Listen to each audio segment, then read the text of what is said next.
being interviewed by a market researcher in a health club about her membership of the club. First, you have some time to look at questions 1 to 5.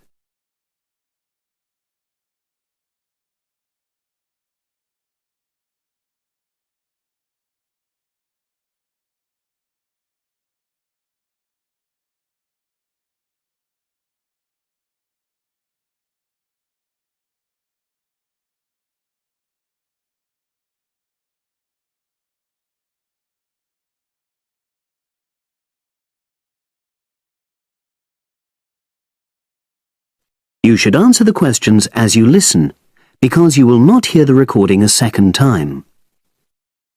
Listen carefully and answer questions 1 to 5. Oh, excuse me. I wonder if you'd have the time to take part in some market research. What's it about? About this club and your experiences and opinions about being a member. It'll take less than 5 minutes.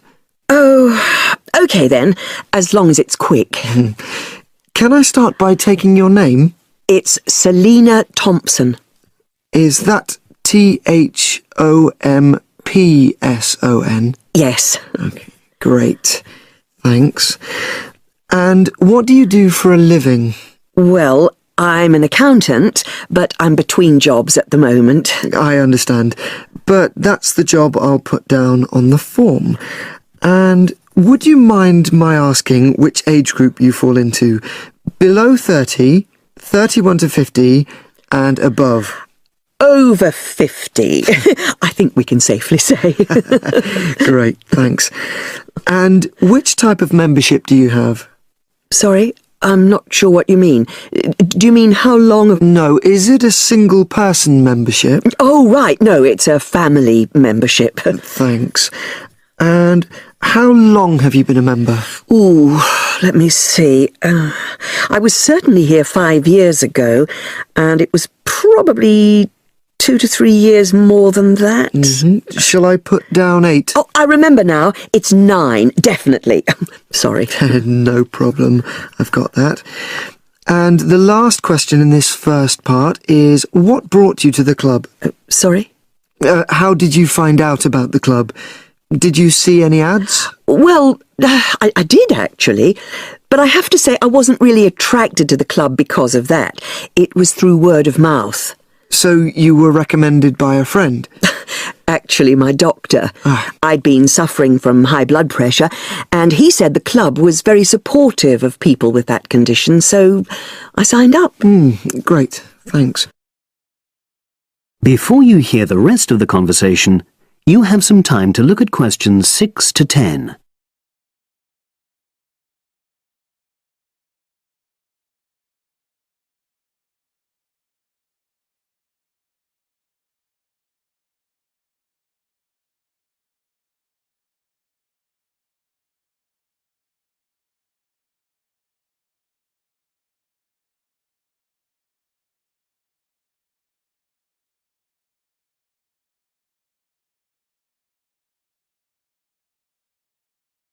Now listen and answer questions 6 to 10. Now, for the second part of the form, I want to ask a bit more about your experience of the club. Sure. How often would you say you use the club?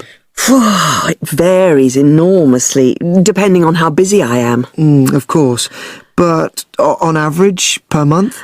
I'd say it averages out at twice a week. OK, so 8 on average. Yeah, and 4 of those are aqua aerobics classes. That leads me to the next question. Would you say the swimming pool is the facility you make most use of? Fair to say that, yep. Right, thanks. And are there any facilities you don't use? One area I realise I've never used is the tennis courts. And there's one simple reason for that. You don't play tennis? Actually, I'm not bad at it. Oh. It's that I'm not happy having to pay extra for that privilege. Oh, right. I've made a note of that. Thanks. Now, in the last section, are there any suggestions or recommendations you have for improvements to the club? Only about health and fitness? Anything at all? Well, I'd like to see more social events. Oh. It isn't just a question of getting together for games or classes, but other things, you know. Yes, sure. And another thing that I was thinking, when I had my yoga class in the gym last night, we were all sweltering in the heat, was that I think they should put in, or, you know... Air conditioning. That's exactly what I mean. The rooms are really light and well designed, but they do need proper installations. Sure. Well, I've made a note of that. Good. So, is there anything else you'd like to suggest? About quality of service, for example? Oh, everyone's very nice here. They couldn't be more friendly and helpful. Oh, but I tell you what, it's a shame the restaurant isn't open in the evening on Saturday. And Sunday as well, for that matter. Oh. So, the club should... Open it later on those days. OK. Well, thank you very much. That's all the questions I have. That is the end of part 1. You now have half a minute to check your answers.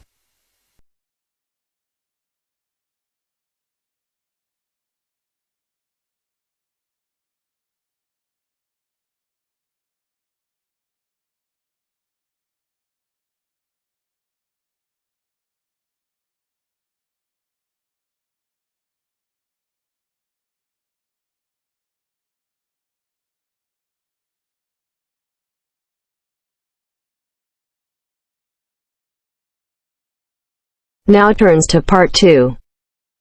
Part 2. You will hear a telephone conversation about a job vacancy.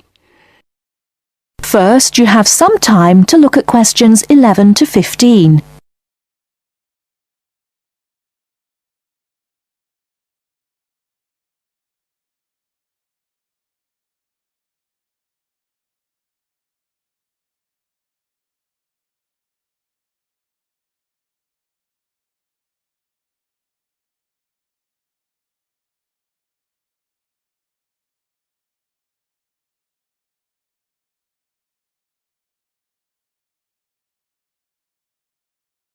Now, listen carefully and answer questions 11 to 15. Hello, Top Job Employment Agency. Ellen Sykes speaking. How can I help you? Good morning. My name's Steve Collins and I'm calling about the call centre job advertised in today's paper. For an operative handling credit card inquiries? Yes, that's right. The wages and working conditions are all in the ad, so what I'd like to know now is what the work actually consists of. I should explain that I'm a student looking for a summer job, not long-term employment. That's okay. The people at Intercard say they've always found students to be honest, which of course is essential in this line of work, and they have the basic IT skills needed there. Apparently, there have been a few who didn't find it easy to get there on time in the morning, but in most cases their punctuality is as good as anybody else's. Anyway, about the work. And I know a bit about this because, as it happens, I've worked there myself. Really? Yes, for about a year. You'd find that most callers would be people wanting to check the balance on their cards, query payments made and so on. And from those who've had their card stolen? No, they ring another number for that, an emergency line. People also call that number if they lose their cards. And what are most callers like? I mean, what kind of people are they? All sorts, really. All ages, every kind of background. Though one definite trend is the change in the number of women. Nowadays, they make up around 55% of the total, whereas years ago, there used to be a majority of men calling. At one time, I heard, as many as 3/4 of all credit cards were actually held by men, but that must have been long before I was there. It's certainly different now. So to do this job, what sort of experience do I need? None, really. Have you got a credit card yourself? Yes, I have. Then you probably know quite a bit about them already. And as a student, you're obviously intelligent, which of course you need to be for the job. So after a day or so working with an experienced operative, I'm sure you'll have picked up enough to deal with routine inquiries, which of course most of them are. But there are bound to be questions I can't deal with, at least at first. What happens then? In that case, you can ask a supervisor. They're very helpful to new staff. I think I like the sound of this. What do I do next? Before you hear the rest of the talk, you have some time to look at questions 16 to 20.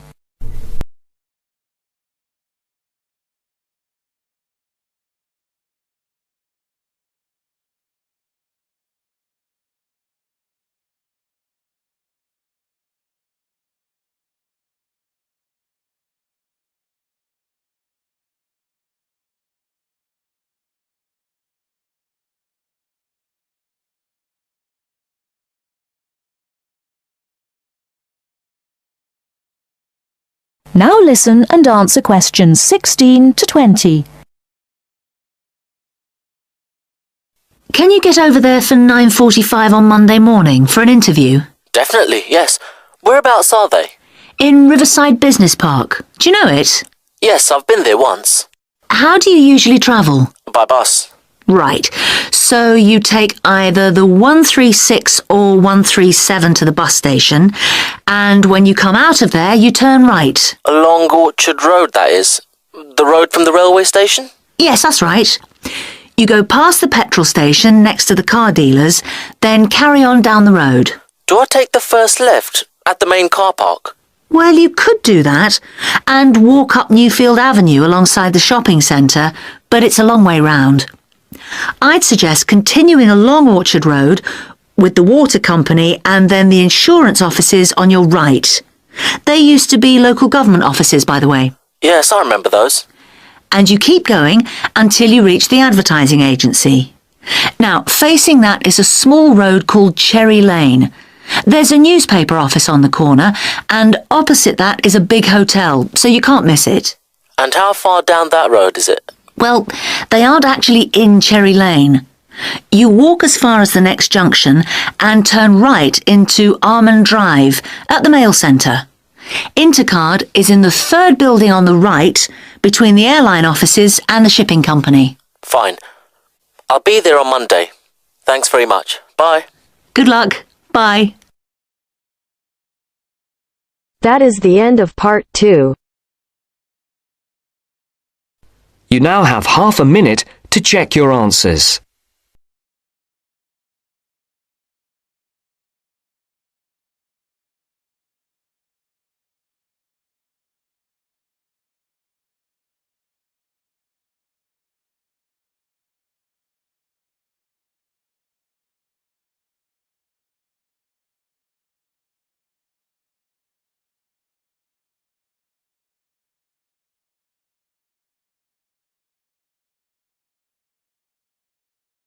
Now turns to part 3. Part 3. You are going to listen to a conversation between 3 university students, Alice, Paul and Michelle. They are discussing various aspects of an upcoming biology assignment. First, you have some time to look at questions 21 to 26.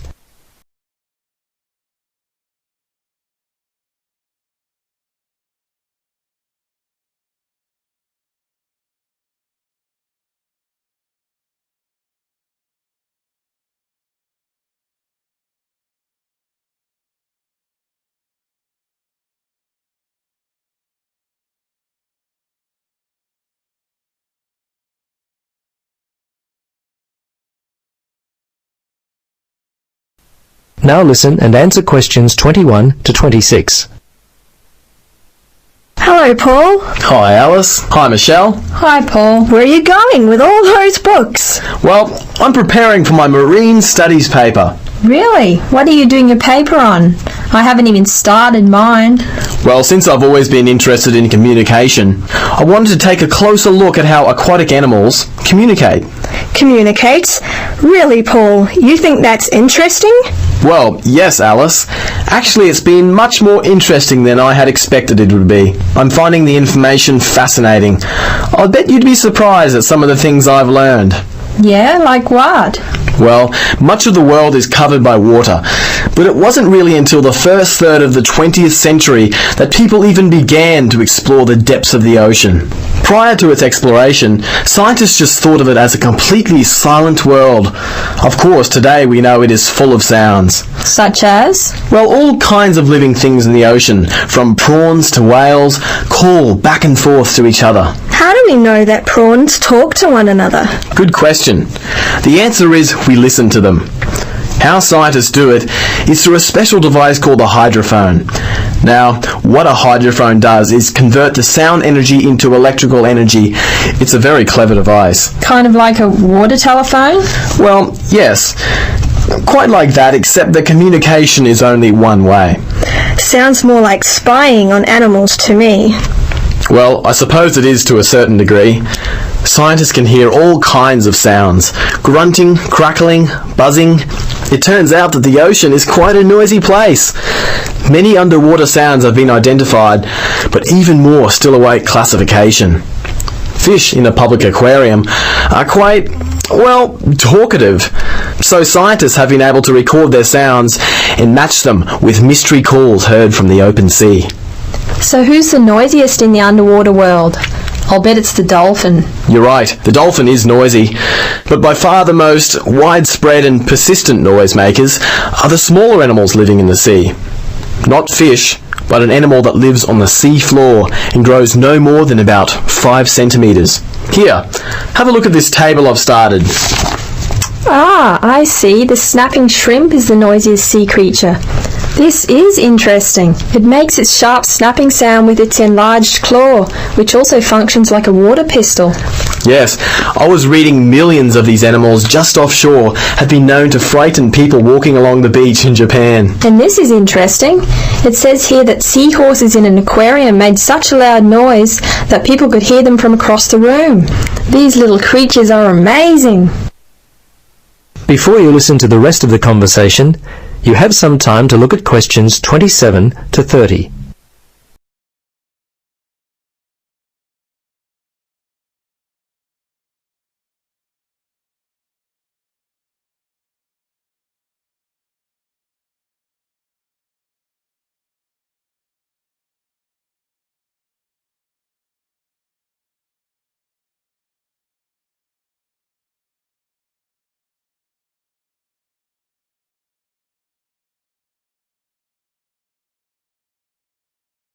Now listen and answer questions 27 to 30. Say, Paul, your early research has really prompted me to get started on my own paper. You look like you've already done quite a lot of work on it, but the assignment isn't due for at least another month. Is that right? Let's see, Michelle. I think you may be a little wrong there. Let me get my class folder and we'll have a look. I know that our class participation is worth 30%, but what's this assignment worth? Isn't it 40%? Here it is. Yes.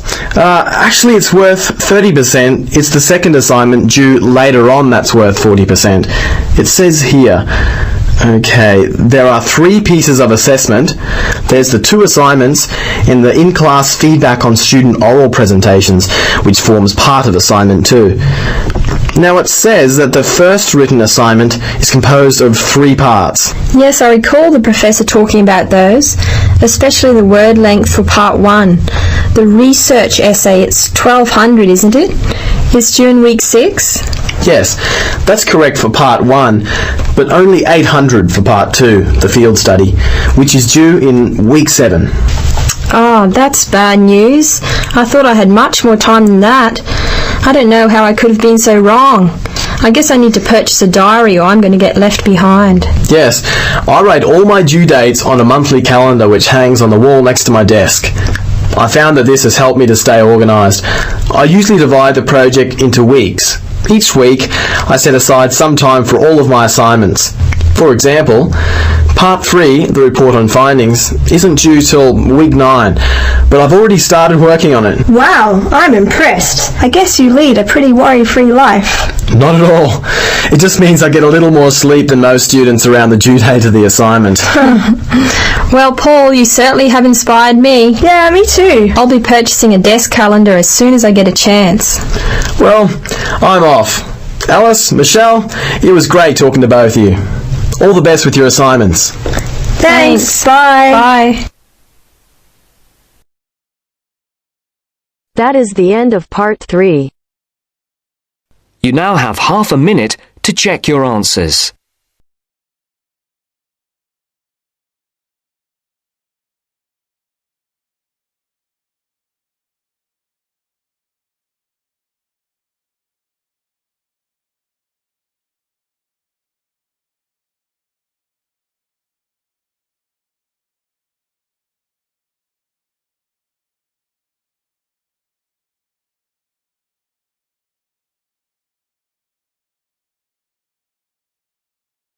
Now turns to part 4. Part 4. Listen to the last part of the lecture. First, you have some time to look at questions 31 to 40.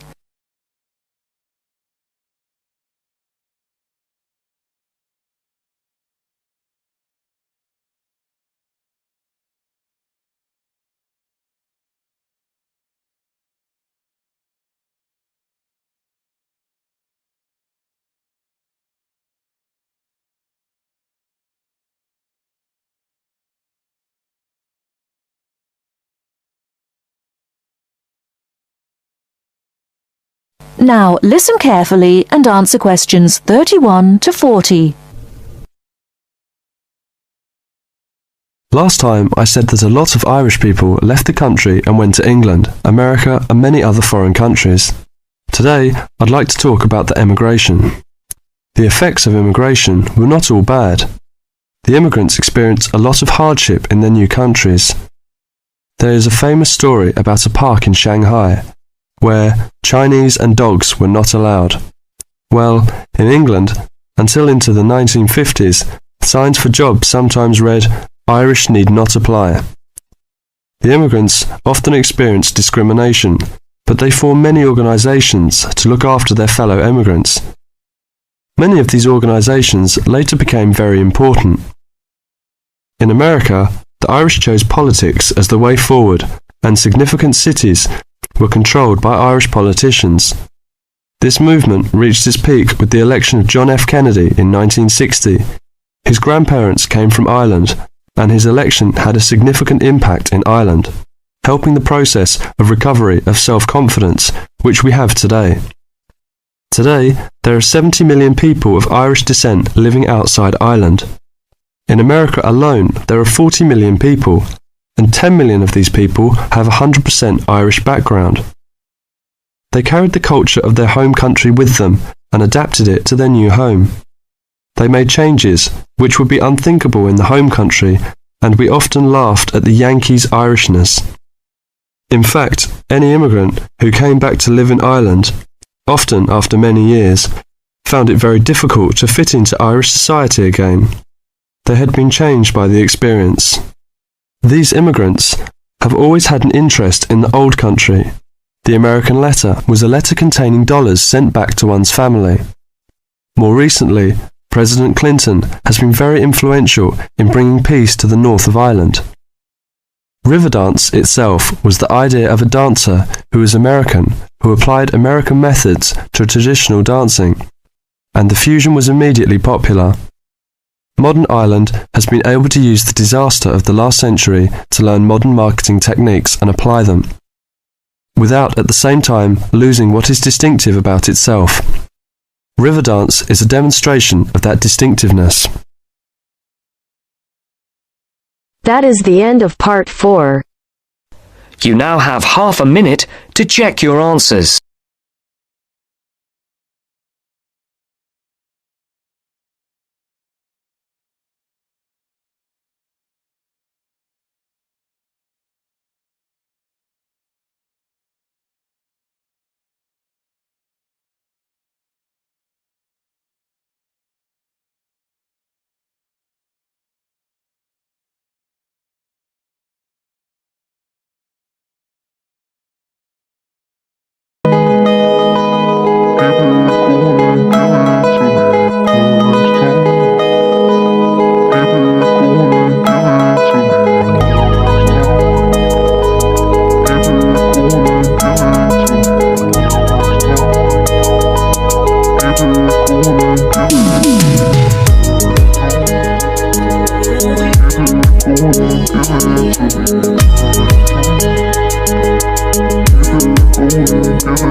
Go ahead, give it to